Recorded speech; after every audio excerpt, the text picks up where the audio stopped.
हिंदी में यूपीएससी की तैयारी से संबंधित प्रोग्राम्स को देखने के लिए सब्सक्राइब करें स्टडी IQIAS हिंदी। नमस्कार दोस्तों, स्वागत है आपका पीआईबी डेली प्रोग्राम के अंतर्गत। आज हम लोग 14 अक्टूबर को यानी कल पीआईबी के अंतर्गत जो भी महत्वपूर्ण खबरें चर्चा में रहीं उसके ऊपर बातचीत करेंगे। आइए एक एक करके इन सभी खबरों को पहले एक नज़र देख लेते हैं। पहली खबर है ITU असेंबली को लेकर के। ITU का मतलब होता है इंटरनेशनल टेली कम्युनिकेशन यूनियन, यानी कि अंतर्राष्ट्रीय दूरसंचार संघ, और इसी के सौजन्य से एक महत्वपूर्ण असेंबली की शुरुआत आज से ही दिल्ली में की गई है और इसी लिहाज से यह खबर चर्चा में आ गई है। इसके अलावा जो अगली खबर हम लोग देखेंगे वो नौसेना नौकायन चैंपियनशिप को लेकर के है, और ये जो चैंपियनशिप का आयोजन किया जा रहा है कहाँ पर किया जा रहा है इसके बारे में हम लोग थोड़ी सी तहकीकात करेंगे। देन आफ्टर दिल्ली में AQI यानी एयर क्वालिटी इंडेक्स जो है पुअर कैटेगरी में आ चुका है, खराब श्रेणी में आ चुका है। इसके बारे में भी हम लोग थोड़ा सा विस्तार से समझेंगे। इसके बाद राष्ट्रीय विद्युत योजना ट्रांसमिशन का शुभारंभ किया गया है, इसके ऊपर भी हम लोग चर्चा करेंगे। देन आफ्टर अगली खबर के अंतर्गत हम लोग HAL यानी कि हिंदुस्तान एरोनॉटिक्स लिमिटेड, जो कि एक बहुत ही महत्वपूर्ण एरोस्पेस से संबंधित कंपनी है और अभी हाल ही में इसको महारत्न का दर्जा दिया गया है, इसके संदर्भ में बातचीत करेंगे।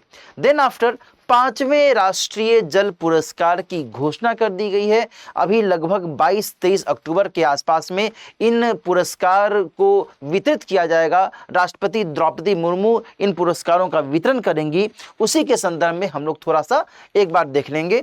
देन आफ्टर जो अगली खबर है वो है नवीकरणीय ऊर्जा क्षमता के स्तर पर भारत के द्वारा 200 गीगावाट का जो टारगेट है इसको अभी हाल ही में अचीव किया गया है, तो इसके बारे में भी हम लोग थोड़ी सी बातचीत करेंगे। तो ये जो तमाम खबरें हैं ये पीआईबी के अंतर्गत महत्वपूर्ण तौर पर कल आई हैं और इसी के ऊपर हम लोग चर्चा करेंगे। और भी कई सारी खबरें आई थी, ऐसा नहीं है कि केवल इतनी ही खबरें आई थी, लेकिन जो ज़्यादा महत्वपूर्ण है, जो कि यूपीएससी के पॉइंट ऑफ व्यू से लगता है कि वहाँ से सवाल बनने की संभावना ज़्यादा होती है, उसके कंटेक्स्ट में हम लोग इस टॉपिक के माध्यम से थोड़ा सा जानने समझने की कोशिश करते हैं। आगे बढ़ने से पहले मैं आपको ये भी बता दूं कि यदि आप सिविल सेवा परीक्षा 2026 के लिए विचार कर रहे हैं तो आपका स्वागत है इस महत्वपूर्ण प्रतिज्ञा प्लस 2026 बैच के अंतर्गत। यदि आप इस बैच को ज्वाइन करना चाहते हैं तो जल्द से जल्द इसमें एडमिशन लीजिए, क्योंकि इसमें एडमिशन की जो अंतिम तिथि है वह 15 अक्टूबर निर्धारित की गई है। इसमें क्लासेज अब स्टार्ट हो चुकी हैं, इसमें एडमिशन की अंतिम तिथि आज ही समाप्त हो रही है। यदि आप इस कोर्स को ज्वाइन करना चाहते हैं तो जल्द से जल्द दिलीप लाइव कोड का इस्तेमाल करते हुए इस कोर्स को ज्वाइन कीजिए। मात्र 29,999 रुपीज़ में आप इस कोर्स में एडमिशन ले सकते हैं। इसके अलावा जो हम लोगों ने कल चर्चा की थी पीआईबी डेली प्रोग्राम के अंतर्गत, उसमें जिन भी विद्यार्थियों ने सही उत्तर दिया मेरे सवालों का, जो मैंने उनसे प्रोग्राम के दौरान में अलग अलग सवालों के स्तर पर पूछा था, उसमें कई सारे विद्यार्थियों ने सही उत्तर दिया है। जैसे कि हरदीप सिंह ने बिल्कुल सही जवाब दिया है, कालू साहू ने बिल्कुल सही उत्तर दिया है, और इसके अलावा आदित्य चतुर्वेदी इसने भी सही उत्तर दिया है, अनु गुप्ता ने सही उत्तर दिया है। मैंने ये सब पूछा था कि भारतमाला और सागरमाला जो प्रोजेक्ट्स हैं वो कब शुरू किए गए थे और प्रथम जो वित्त आयोग के अध्यक्ष थे वो कौन थे, वित्त आयोग भारतीय संविधान में किस अनुच्छेद के अंतर्गत आता है, इसको लेकर के मैंने सवाल पूछा था। तो निश्चित तौर पर कई सारे विद्यार्थियों ने सही उत्तर दिया है और यह निश्चित तौर पर काबिले तारीफ है कि आप प्रश्नों को सुनते हैं और देन फिर आप उत्तर भी देने की कोशिश करते हैं। इसी तरीके से नियमित तौर पर आप लगातार अभ्यास करते रहिए, इससे आपको भी फायदा होगा। तो आगे हम लोग अब चर्चा को एक एक करके देखते हैं। जो पहली खबर है जिसमें मैंने आपको बताया कि आज ही से 15 अक्टूबर आज का दिन है और आज से ही नई दिल्ली में ITU World Telecommunication Standardization Assembly का जो एक शुभारंभ है वह किया जा रहा है। ITU का मतलब होता है इंटरनेशनल टेलीकम्युनिकेशन यूनियन, और यह जो है संयुक्त राष्ट्र के तहत एक महत्वपूर्ण विशेषीकृत संस्था के तौर पर काम करता है। विशेषीकृत एजेंसी की भूमिका यह निभाता है। और इसी के साथ साथ में जो वर्ल्ड टेलीकम्युनिकेशन स्टैंडर्डाइजेशन असेंबली है, इन दोनों के सौजन्य से अभी पहली बार भारत में यह जो आयोजन है किया जा रहा है। और इसी के संदर्भ में दोस्तों यहाँ पर मेंशन किया गया है कि पहली बार इसका आयोजन भारत और एशिया प्रशांत में किया जा रहा है। ध्यान रखिएगा, ये कई बार इस तरीके से सवाल बनने की संभावना रहती है। दोस्तों इसी के साथ साथ में भारत में 8वें इंडिया मोबाइल कांग्रेस का भी शुभारंभ किया गया है। और इसमें जो थीम रखी गई है वह है भविष्य अभी है, the future is now, the future is now. ये 8वें मोबाइल जो इंडिया मोबाइल कांग्रेस है, इसी के तहत इस थीम को रखा गया है। देखो, यदि मैं टोटलिटी में यदि आपको कहूं, बहुत अधिक आपको डीप में जाने की आवश्यकता नहीं है। यहां पर केवल आपको यह समझना है कि आज के दौर में मोबाइल फोन की जो उपयोगिता है यह बढ़ी है या कम हुई है? बढ़ी है। आज के समय में डिजिटल कनेक्टिविटी को महत्व ज्यादा मिल रहा है या कम मिल रहा है? ज्यादा मिल रहा है। आज के समय में 5G और 6G की बातें ज्यादा हो रही हैं या कम हो रही हैं? ज्यादा हो रही हैं। इनकी उपयोगिता को लेकर के जो प्लेटफॉर्म्स हैं वो ज्यादा विकसित हो रहे हैं या कम विकसित हो रहे हैं? ज्यादा विकसित हो रहे हैं। आज मोबाइल फोन का इस्तेमाल करने वाले लोगों की संख्या ज्यादा हुई है या कम हुई है? ऑब्वियसली ज्यादा हुई है। साथ ही जो एक अड़चने पहले आती थी मोबाइल फोन की यूज को लेकर के, मोबाइल फोन को लेकर के जो एक कंजेशन जैसी स्थिति, जो एक रुकावट जैसी स्थिति पहले ज्यादातर देखी जाती थी, अब उन रुकावटों में घटोतरी हुई है या बढ़ोतरी हुई है? घटोतरी हुई है। तो ये सब जो पक्ष हैं, इन सभी पक्षों को इस मंच के माध्यम से और बेहतर से बेहतर तरीके से आजमाया जाए, अपनाया जाए। और जो भी आगामी आने वाले समय में है, दूरसंचार की गतिविधियां चल रही हैं, दूरसंचार की गतिविधियों को लेकर के जो आगे का भविष्य है, इसे और कितना बेहतर बनाया जाए, इसी को लेकर के ये जो आयोजन है अपने आप में बड़ी भूमिका निभाता है। खुद भारत के प्रधानमंत्री महोदय ने कहा कि यदि हम बहुत पहले की बात करें तो मुश्किल से भारत में 1 से 2 जो मोबाइल नेटवर्किंग से संबंधित जो निर्माण गतिविधियां होती थी वो संचालित होती थी। आज इनकी संख्या 200 से भी ज्यादा हो गई। बात समझ में आ रही है ना? तो ऐसे में और भारत खुद जो मोबाइल उपयोग के संदर्भ में प्रतिशतता है उसमें बहुत अधिक बढ़ोतरी कर रहा है और आगे आने वाले समय में इसमें और अधिक इजाफा होने की संभावना है। तो इसी बात को मद्देनजर रखते हुए यह जो आयोजन है बड़ी भूमिका निभाता है। साथ ही जो डिजिटल कनेक्टिविटी को महत्व देने के संदर्भ में जो मानकीकरण है, जो स्टैंडर्डाइजेशन है, किसी भी स्तर पर उसको भी अपनाया जाए, उसे भी फॉलो किया जाए, उसका भी पालन किया जाए, इसे भी ध्यान में रखने की ज़रूरत है। तो इसी संदर्भ में यह जो आयोजन है बड़ी भूमिका निभाता है। चूँकि हर 4 साल में इसका आयोजन होता है इसलिए महत्वपूर्ण है, और पहली बार भारत में इसका आयोजन किया जा रहा है इसलिए भी महत्वपूर्ण है। तो ये जो कुछ पॉइंट्स हैं ये आप ध्यान में रखिएगा कि डिजिटल कनेक्टिविटी को मद्देनजर रखते हुए जो डिजिटल क्षेत्र में जो संचालन से संबंधित गतिविधियां, जो ऑपरेशन से संबंधित जो गतिविधियां हैं, ये और अधिक सुगम हो, सहज हो, सरल हो, इसको महत्व देने के लिए ये आयोजन अपने आप में महत्वपूर्ण हो जाता है। तो ये ध्यान रखिएगा। देन आफ्टर जो अगली खबर मैंने आपसे कही कि भारतीय नौसेना के नौकायन चैंपियनशिप का आयोजन अभी शुरू किया जाने वाला है। ये कहाँ पर होगा ये आपको ध्यान में रखना है। जो केरल एक महत्वपूर्ण दक्षिणी राज्य है, वहां पर एक एझीमाला जगह है, वहीं पर इसका आयोजन किया जाने वाला है। और इस आयोजन में भारतीय नौसेना के जो तीनों कमांड्स हैं, जिसमें जो ऑफिसर्स होते हैं, जो अधिकारी होते हैं, जो कैडेट्स होते हैं और जो अग्निवीर नाविक सहित जो इनकी टीमें हैं, ये सब इसमें पार्टिसिपेट करते हैं। और इसी लिहाज से यह जो समाचार है अभी चर्चा में आया है, तो ये ध्यान में रखिएगा। भारतीय नौसेना जल कौशल गतिविधियों पर ऑब्वियसली बहुत ज़्यादा ध्यान रखती है।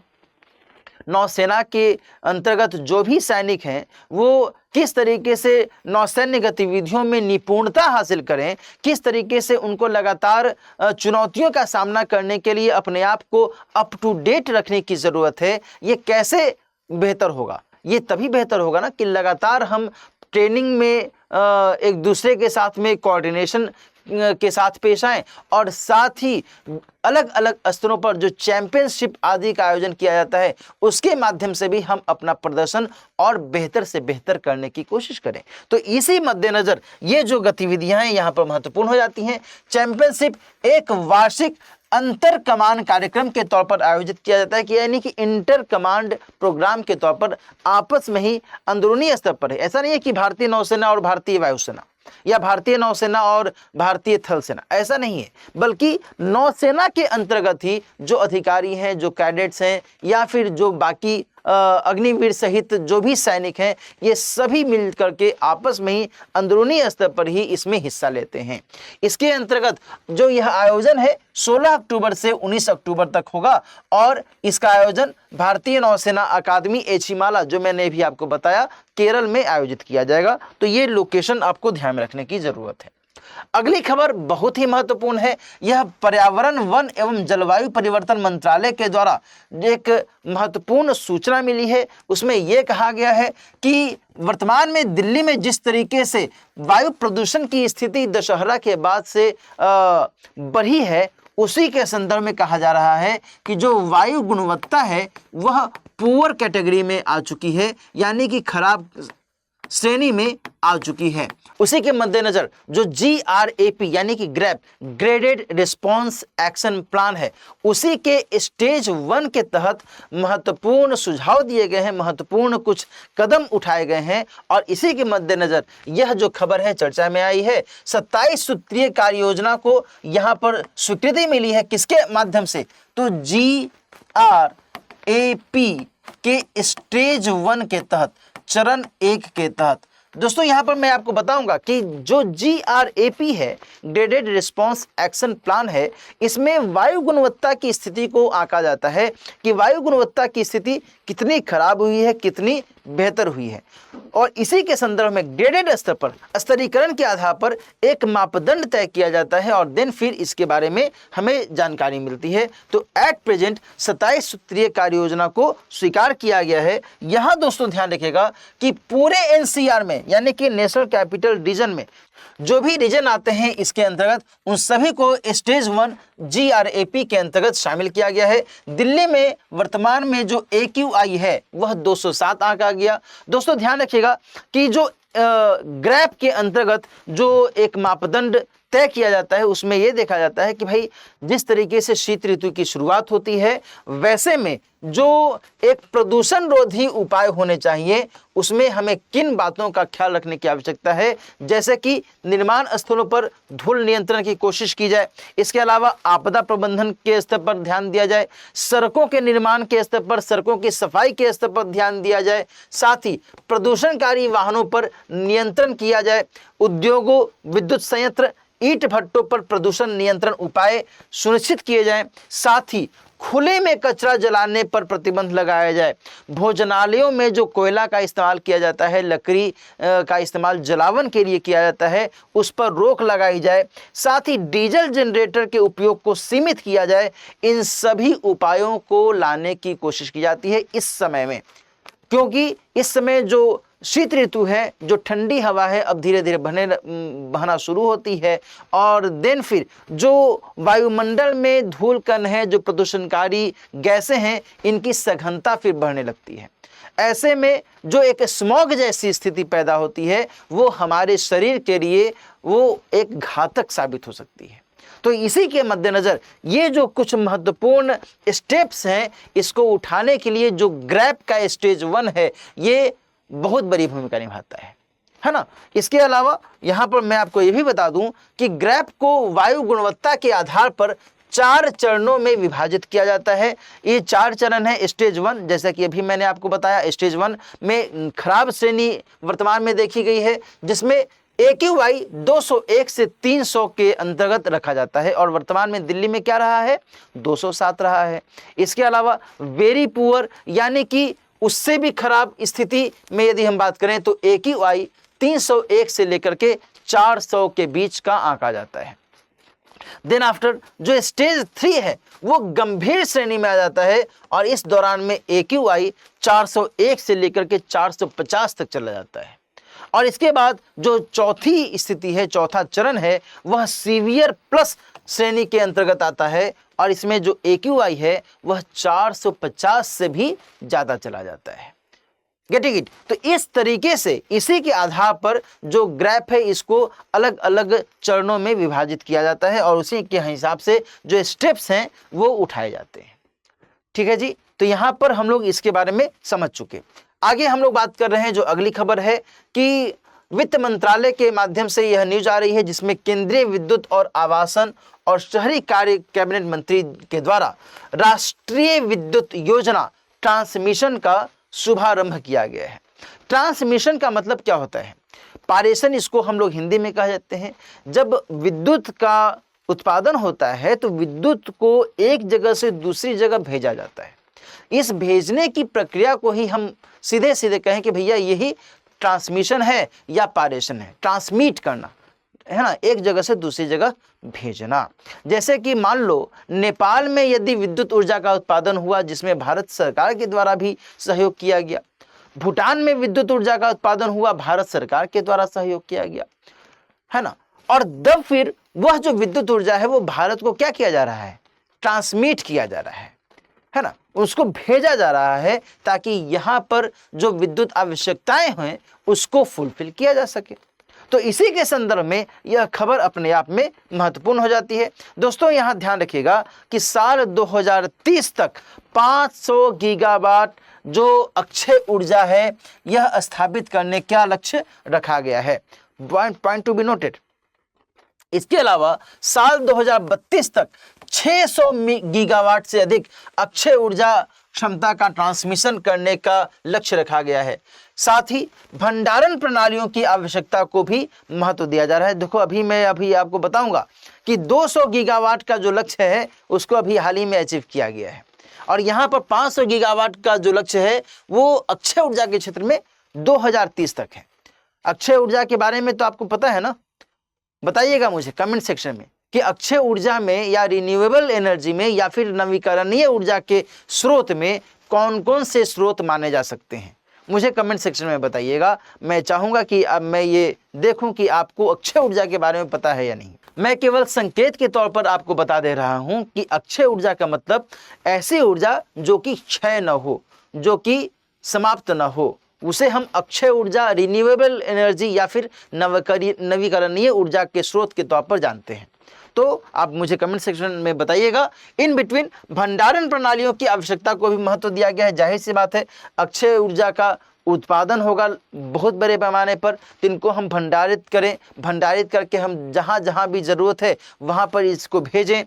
साथ ही कई सारे जो अलग अलग तटीय स्थान है वहाँ पर इसकी आपूर्ति करने की कोशिश की जा रही है। जैसे कि गुजरात में मुंद्रा, कांडला, फिर पारादीप, तूतीकोरिन, बेजक जो कि विशाखापट्टनम वाला इलाका है, कर्नाटक में मैंगलोर, इन सभी तटीय स्थानों पर ग्रीन हाइड्रोजन या ग्रीन अमोनिया विनिर्माण केंद्र तक बिजली पहुंचाने के लिए ट्रांसमिशन सिस्टम का भी इस्तेमाल किया जाएगा और इसी के मद्देनजर यह न्यूज़ चर्चा में आई है। इसके अलावा दोस्तों ट्रांसमिशन योजना में देखो नेपाल, भूटान ये सब आ गए, म्यांमार, बांग्लादेश, श्रीलंका, इन सभी के साथ सीमा पार इंटरकनेक्शन के साथ साथ जो अन्य पश्चिमी एशियाई देश हैं जैसे कि संयुक्त अरब अमीरात, सऊदी अरब, इन सभी के साथ में जो अक्षय ऊर्जा के स्तर पर ट्रांसमिशन योजना है इसको अपनाने पर बल दिया गया है ताकि हम एक दूसरे के साथ इंटरकनेक्टेड होकर के और विद्युत ऊर्जा की आपूर्ति में जो सुविधाएं हैं इसका लाभ ले सकें। तो यहाँ पर इसके बारे में थोड़ा आपको जानकारी होनी चाहिए। जो अगली खबर है वो बहुत अधिक महत्वपूर्ण है। HAL यानी कि हिंदुस्तान एरोनॉटिक्स लिमिटेड को महारत्न का दर्जा अभी हाल ही में दिया गया है। सभी को पता होना चाहिए बेंगलोर में यह जो हाल है एरोस्पेस के क्षेत्र में, एरोस्पेस के स्तर पर जो कई सारे विमानों का निर्माण है। आपने नाम सुना होगा, ध्रुव हेलीकॉप्टर का नाम आपने सुना होगा, आपने तेजस हेलीकॉप्टर का नाम सुना होगा, है ना।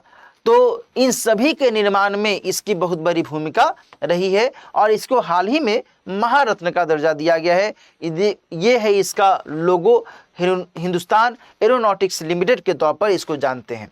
दोस्तों, यह दर्जा पाने वाला यह 14वां केंद्रीय सार्वजनिक क्षेत्र का उद्यम है। गेटिंग, यानी कि इससे पहले 13 ऐसे हैं जो कि महारत्न का दर्जा प्राप्त कर चुके हैं। महारत्न का दर्जा प्राप्त करने के लिए जो जरूरी शर्तें हैं उसमें पहली शर्त यह कहती है कि भारतीय स्टॉक एक्सचेंज में आप सूचीबद्ध हों। इसके अलावा न्यूनतम 25% पब्लिक शेयर होल्डिंग आपकी होनी चाहिए, यानी कि सार्वजनिक शेयरधारिता होनी चाहिए, जो 3 साल में, ध्यान रखिएगा ये दोनों जो है 3 साल के संदर्भ में है, 3 साल की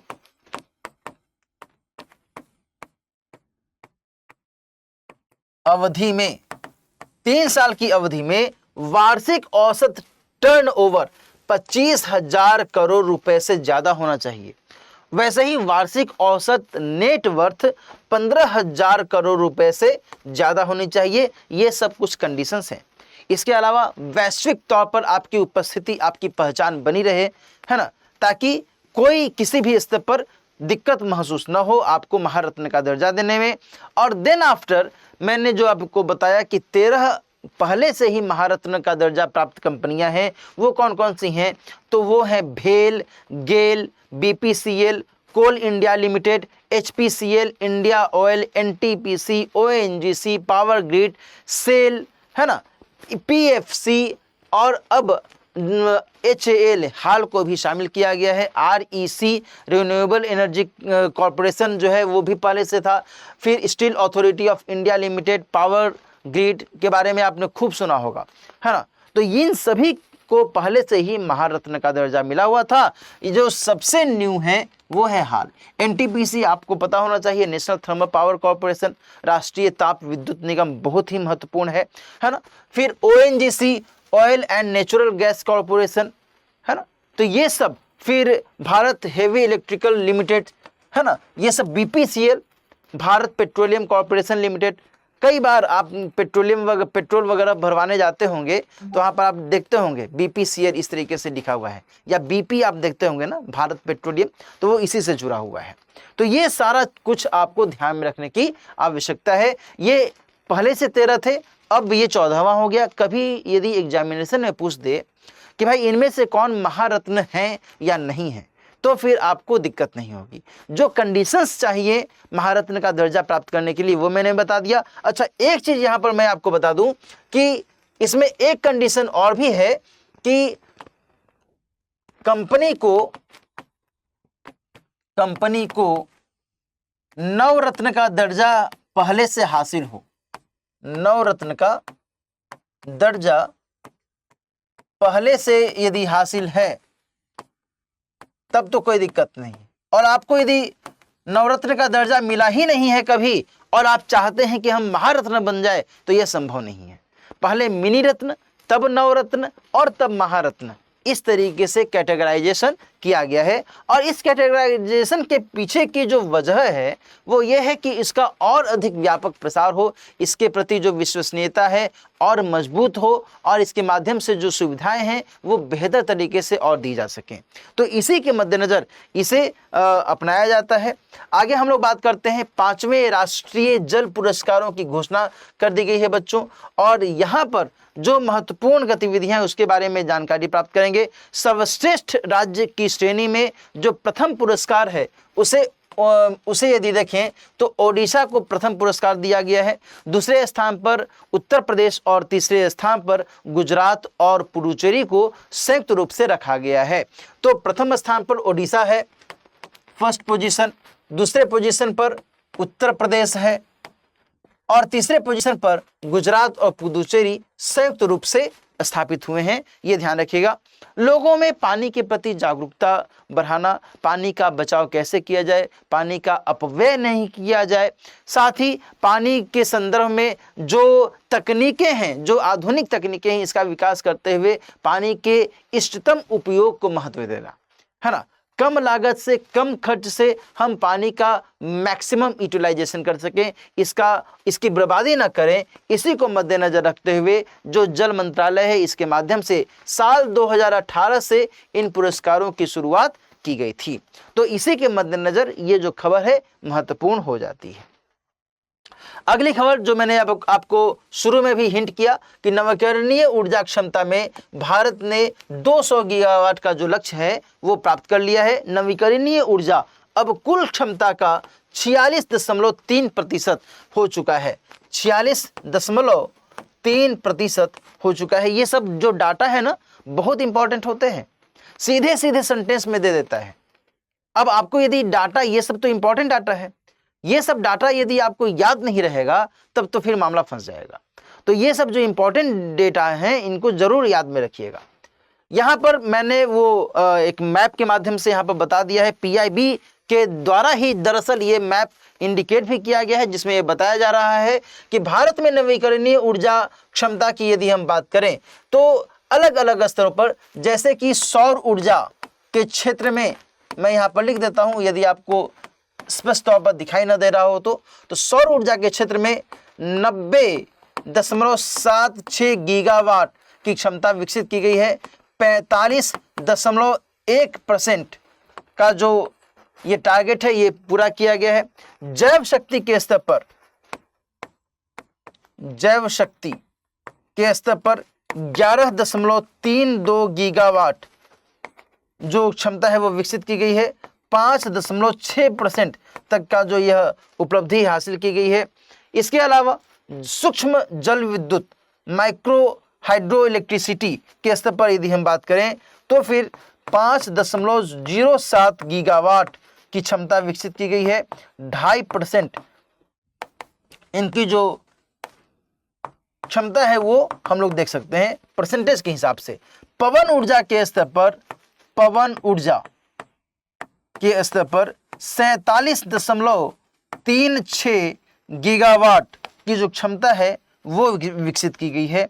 ये ध्यान रखिएगा, 47.36 गीगावाट, जिसे परसेंटेज में 23.5% लिखा जा सकता है। और हाइड्रो यानी कि जल विद्युत के स्तर पर जो क्षमता है वो 46.92 गीगावाट यानी कि 23.3% के आसपास में जो क्षमता है वह विकसित की गई है। तो ये सब आप जो आंकड़े हैं ये ध्यान में रखिएगा। एग्जामिनेशन में इसको लेकर के जानते हो कैसे पूछा जा सकता है? इसमें पूछा जा सकता है कि कौन सा ऐसा क्षेत्र है जिसमें नवीकरणीय ऊर्जा क्षमता में सबसे ज़्यादा बढ़ोतरी दर्ज की गई है। तो सौर ऊर्जा है या पवन ऊर्जा है या हाइड्रो ऊर्जा है, जैव शक्ति है, या फिर जो सूक्ष्म जल विद्युत ऊर्जा है, इसमें से कौन सा है? तो ऑब्वियसली जब आप आंकड़े देखेंगे तो सीधे आप बता देंगे कि भैया सौर ऊर्जा के क्षेत्र में सबसे अधिक जो नवीकरणीय ऊर्जा का लक्ष्य है वो हासिल किया गया है। देन आफ्टर सौर ऊर्जा के बाद में पवन ऊर्जा के बाद में हाइड्रो ऊर्जा की बात की जा सकती है। तो ये आप परसेंटेज के आधार पर भी और जो गीगावाट है उसके आधार पर भी आप तय कर सकते हैं, ये ध्यान रखिएगा। देन आफ्टर जो एक अन्य महत्वपूर्ण श्रेणी है कि भाई भारत की नवीकरणीय ऊर्जा के स्तर पर जो अग्रणी राज्य हैं वो कौन कौन से हैं, यहाँ पर आपको दिख रहा होगा। राजस्थान सबसे अग्रणी राज्य है, बहुत इंपॉर्टेंट, अभी यहाँ पर ध्यान रखिएगा। कई बार बच्चों में कन्फ्यूजन होता है कि गुजरात है या राजस्थान है या महाराष्ट्र है। तो सबसे अव्वल श्रेणी में वर्तमान में राजस्थान है। 29.98 गीगावाट की जो उपलब्धि है इसने अभी तक हासिल की है। गुजरात इसके बाद नंबर आता है 29.52 गीगावाट और देन आफ्टर तमिलनाडु का नंबर आता है 23.70 गीगावाट और देन आफ्टर कर्नाटक का नंबर आता है 22.37 गीगावाट। ये सब भाई बहुत इंपॉर्टेंट है। 10 अक्टूबर 2024 तक का ये डेटा है ना। और चूंकि पीआईबी ये डेटा दे रहा है इसलिए ये तो ऑथेंटिक है। इसको आप नकार नहीं सकते। Getting it? तो ये सब आंकड़े ध्यान में रखिएगा। अब देखो, आंकड़ों के आधार पर नहीं, सीधे इसके आधार पर सवाल पूछेगा। आपके मन में ये सवाल आ सकता है कि सर इतना आंकड़ा कौन याद रखेगा? तो आंकड़े याद नहीं रखने हैं, आपको याद रखना है कि इन आंकड़ों के आधार पर कौन ज्यादा है कौन कम है, उसके आधार पर घटते क्रम में या बढ़ते क्रम में सवाल पूछा जा सकता है। तो इसीलिए ये जो टेबल्स हैं अपने आप में बहुत ही महत्वपूर्ण हो जाते हैं। आज की चर्चा में हम लोग इन सभी महत्वपूर्ण बिंदुओं पर बात कर चुके हैं। निश्चित तौर पर इससे आपको लाभ मिलेगा और ऐसे ही लगातार पढ़ते रहिए और अभ्यास करते रहिए। पीआईबी डेली प्रोग्राम का हिस्सा बने रहिए। अपने दोस्तों के साथ भी ये प्रोग्राम शेयर कीजिए ताकि उनको भी इसका लाभ मिल सके। इस चर्चा का जो पीडीएफ है वो मैं अपने टेलीग्राम चैनल पर भेज दूंगा। अभी मैं आपको उसका जो एड्रेस है वो बता देता हूं। इन बिटवीन जल्दी से मैं आपको बता दूं कि यदि आप प्रतिज्ञा प्लस 2026 बैच से जुड़ना चाहते हैं तो जल्द से जल्द एडमिशन लीजिए। आज ही इसमें एडमिशन की अंतिम तिथि है और इसके लिए आपको दिलीप लाइव कोड का इस्तेमाल करना है। मात्र 29,999 रुपये में आप इस कोर्स को ज्वाइन कर सकते हैं। इसके अलावा यदि आप मुझसे संपर्क करना चाहते हैं कि आपकी कोई क्वेरी है किसी भी स्तर पर, तो आप मुझसे इस मेल आईडी से जुड़ सकते हैं। साथ ही आप मेरे इस टेलीग्राम चैनल को dilip.kumar@02 इस टेलीग्राम चैनल को भी ज्वाइन कर सकते हैं। इसके अंतर्गत मैं लगातार जो भी मैं कक्षाएं लेता हूं YT चैनल पर, उसमें जो भी मैं पढ़ाता हूं उसका PDF मैं वहां सेंड कर देता हूं ताकि आपको रिवीजन करने में आसानी हो। आज की कक्षा अब हम लोग यहीं पर समाप्त करते हैं। मिलते हैं फिर कल। अपना ख्याल रखिए। All the best. हिंदी में यूपीएससी की तैयारी से संबंधित प्रोग्राम्स को देखने के लिए सब्सक्राइब करें स्टडी IQ IAS हिंदी।